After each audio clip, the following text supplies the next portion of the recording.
Good morning, students. So, in the last class, we got an example about grouped data and ungrouped data, right? So here we have some more extension of the topic. So here again we have a data. This is data about the weight of 50 oranges, right? Weight, that is about weight. As I said, data will be the weights, cost, right? So this is about the weight of a 50 oranges.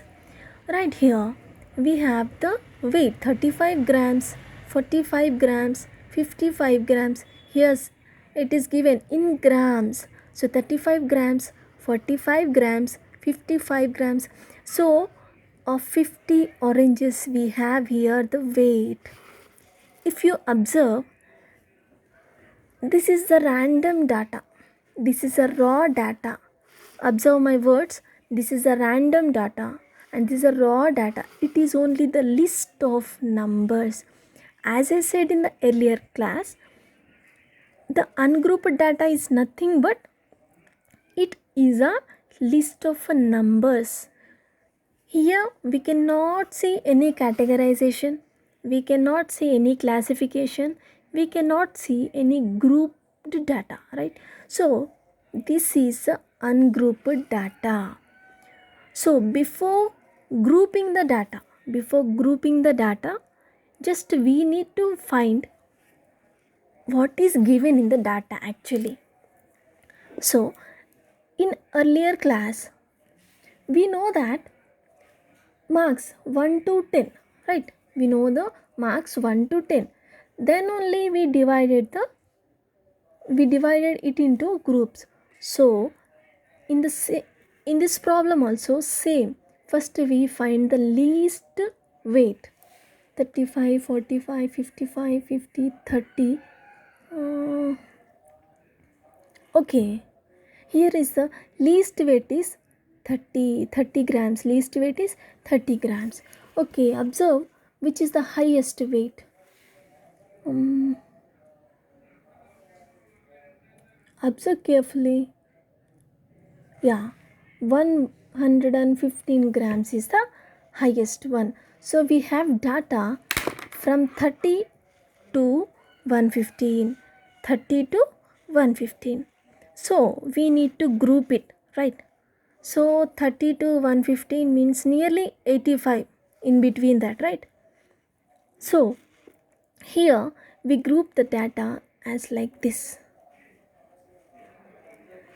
We'll group the data 30 to 39 grams a group, 40 to 49 grams a group, 50 to 59 grams a group.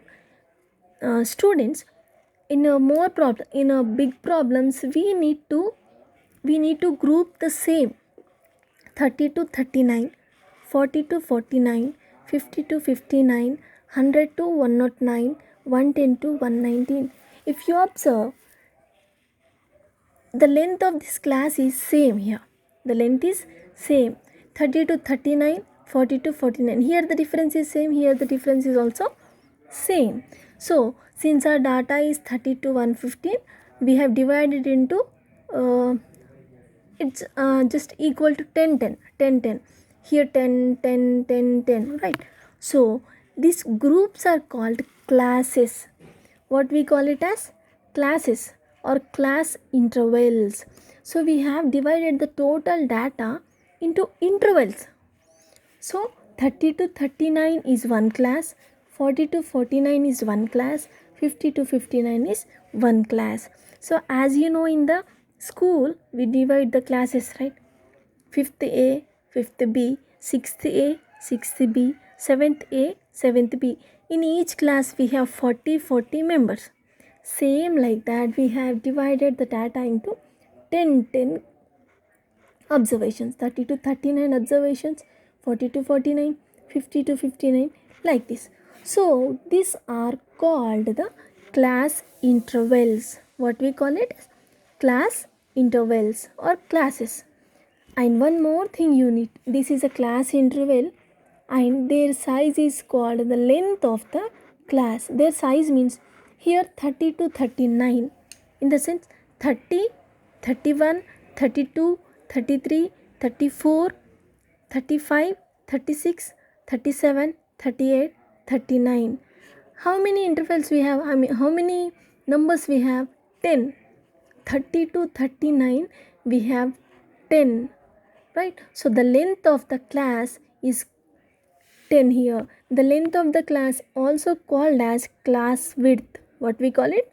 Class width. The size, their size is called length of the class. Here the length is what? 10. Here the length is what? 10. Here the length is what? 10.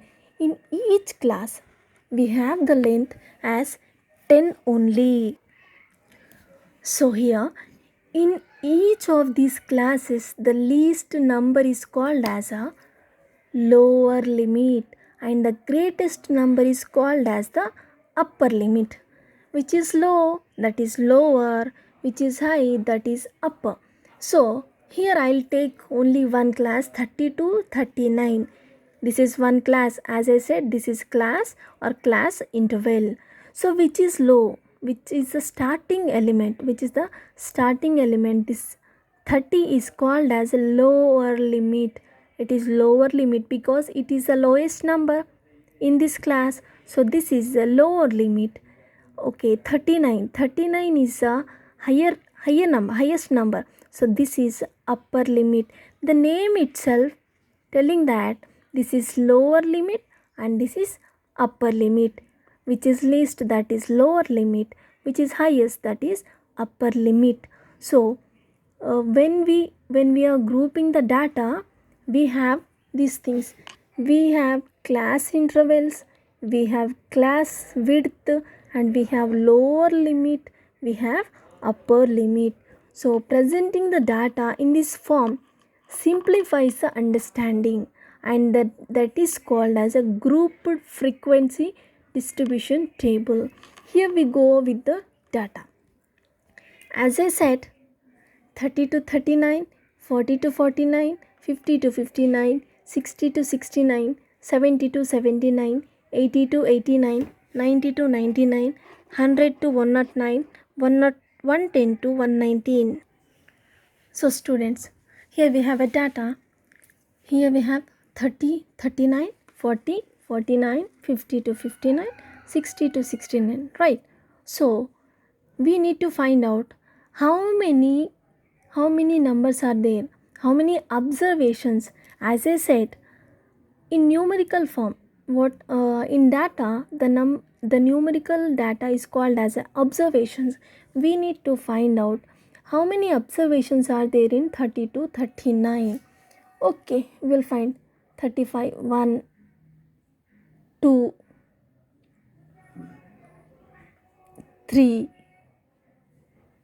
4, 5, 6. Yeah, so 30 to 39 we have 6 observations. We have 6 observations. So I am writing here 1, 2, 3, 4, 5 and one more here tally marks we need to add. Yeah, done. So here we have 6 tally marks and the frequency is 6. As I said, the total number of times data occurs is frequency, that is 6. Okay, then go to the 40 to 49. 1, 2, 3, 4 and 5, 6, 7, 8. Yeah, done with it. So 40 to 49 we have 8 number of observations. So 8 number of observations. So 1, 2, 3, 4, 5, 6, 7, 8. So we have frequency 8. So same like that, you need to find out how many observations are there in the class interval. So we'll count this. 6 plus 8, how much? 14. 14 plus 9, 23. 23 plus 6, 29. 29 plus 3, 32. 32 plus 5, 37. 37 plus 7, 44. 44 plus 3, 47. 47 plus 3, 50. Yes, we have done the data in correct groups. So here is the way to grouping the data, right? So in groups we will have class intervals, class width, and the lower limit and the upper limit. This is about grouping the data. I hope students, all of you understood very well. Thank you.